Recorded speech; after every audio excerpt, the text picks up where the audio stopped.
If you have even a passing knowledge of storytelling, you've heard of the three-act structure.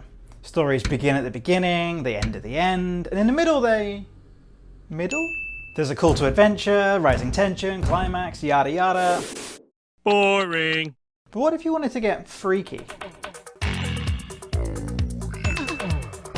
No, not that kind of freaky. What you're looking for, my adventurous friend, is a non-linear story structure, where stories begin in the middle, end at the beginning, and jump around wherever they like, because at the end of the day, time is just a big ball of wibbly wobbly, timey-wimey stuff.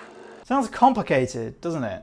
If you're not careful, a non-linear story can end up feeling like a convoluted, confusing mess. But if you're smart, you might find it opens up whole new possibilities for the kinds of stories that you can tell. So, how does it work?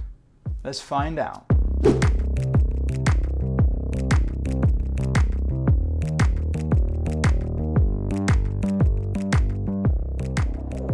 Non-linear stories might seem like a fairly recent phenomena, with the success of Pulp Fiction in the 90s leading to a whole host of similarly jumbled up stories taking inspiration from Tarantino's classic. But the history of non-linear storytelling goes back way further than that. Homer... no, not that Homer. Homer's epic poem, the Iliad, famously begins in media res, which is some Latin bullshit that doesn't begin at the beginning. So if non-linear storytelling is almost as old as storytelling itself, there must be an easy way to define it, right?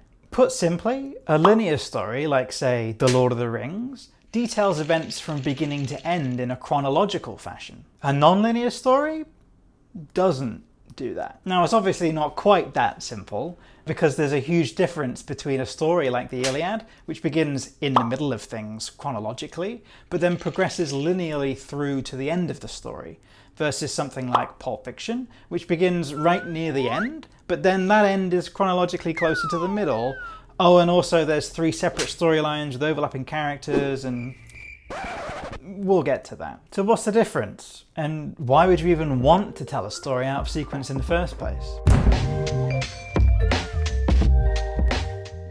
There are 2 cool things that you can do with a non-linear structure. There's the flashy shit, which creates intrigue or grabs the audience's attention.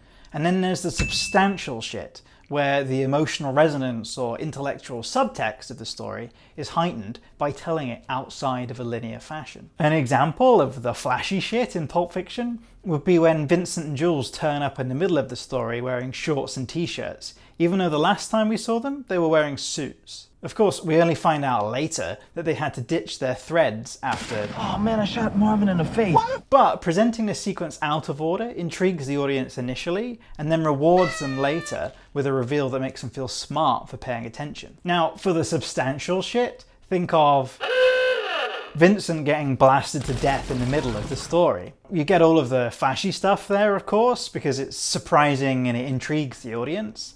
But this changes how you feel when you get to the end of the story, which chronologically takes place before Vincent's death. Pulp Fiction's ending, with Jules deciding to give up being a hitman, has more depth to it, because we already know that Vincent will meet a grisly fate for staying in the game. The fun thing about this ending as a storyteller is that you get to have Vincent stroll off into the sunset for that typical heroic ending, whilst simultaneously showing the audience that he won't be happy for long. In both cases, presenting the story non-linearly creates setups and payoffs that just wouldn't be possible if you were telling that story in a normal linear fashion. So if I've sold you on why you might want to go non-linear for your next writing project, the next question is...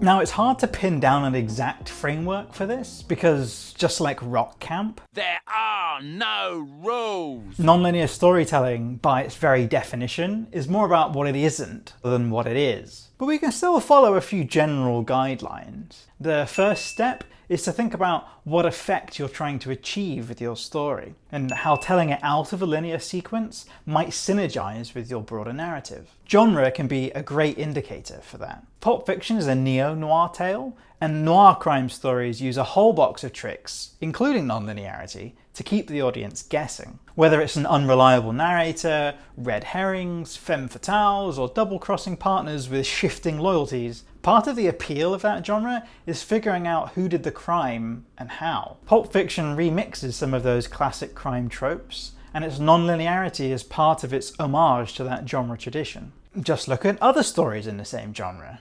True Detective inverts the buddy cop formula by following a pair of detectives across two different timelines as they try to solve a serial murder case and deal with their crumbling personal lives. Gone Girl plays on the domestic murder trope by starting with the brilliant Amy's disappearance and her very guilty-looking husband, then jumps back in time halfway through to show how brilliant Amy brilliantly faked the entire thing.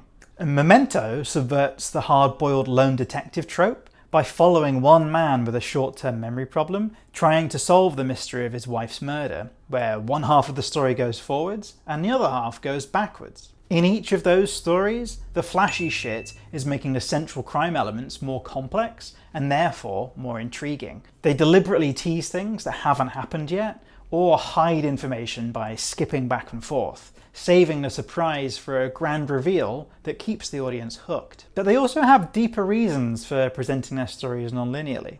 Gone Girl's time jump shows the audience that Amy, the super intelligent, super psychotic femme fatale, really is one step ahead of everybody else. Memento makes the audience feel like the protagonist by jumbling up the story sequence to mimic his memory problems. And True Detective uses the different time periods to show the almost timeless nature of the battle against good and evil, and to highlight the scale of the structural and societal problems the detectives unravel with their case. So broadly speaking, if you're looking to utilize non-linear structure, you want to think about how the flashy shit could enhance your story's plot beats by deliberately hiding or revealing information.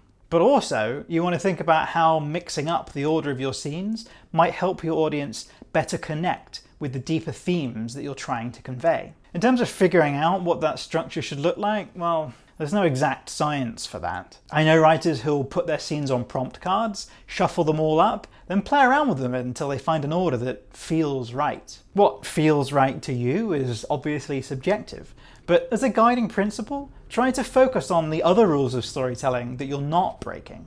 After all, a non-linear story is still just a story, so all the other typical conventions apply. Things like setups and payoffs, character arcs, suspense, pacing, genre archetypes, and so on. You should structure your story in whatever way best serves those other rules. You're just no longer constrained by the normal flow of time in order to achieve it. Pulp Fiction does this by beginning and ending at the same place at the same time.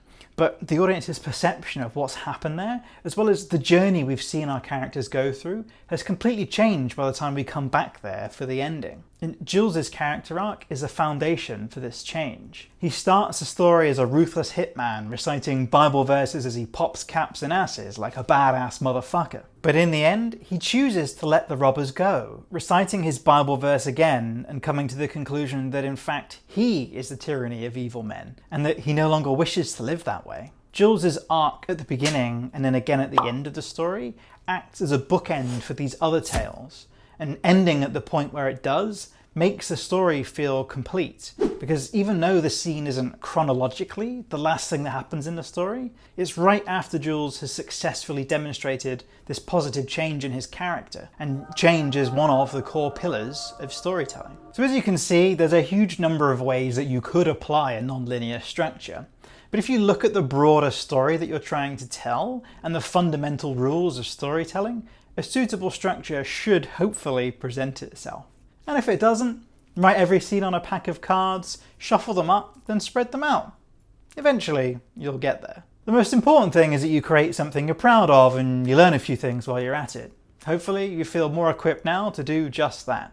Before you go, did you know that statistically, people who click the subscribe button are 20% sexier than the people who don't?